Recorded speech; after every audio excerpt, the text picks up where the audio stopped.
Solve for the particular solution. 2xy plus y square minus 2x square dy by dx is equal to 0, y is equal to 2 and x is equal to 1. The y equation can be written as dy by dx is equal to 2x plus y plus 2xy plus y square upon 2x square. This is f of x over y. By looking, we can say that this is a homogeneous equation, right? So now to solve, we'll substitute y is equal to vx. So differentiating with respect to x, we'll get dy by dx is equal to v plus x dv by dx. So we'll put this value in this. So v plus x dv by dx is equal to 2v plus v square upon 2. So x dv by dx is equal to v square upon 2.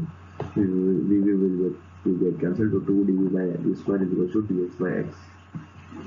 Integrating on both the sides, we get minus 2 upon v is equal to log modulus of x plus c. So minus 2 upon y is equal to log x plus c. Now y is equal to 2 and x is equal to 1. We will get c is equal to minus 1. Put this value in equation 2. So minus 2x upon y is equal to log x minus 1. So y is equal to 2x upon 1 minus log x.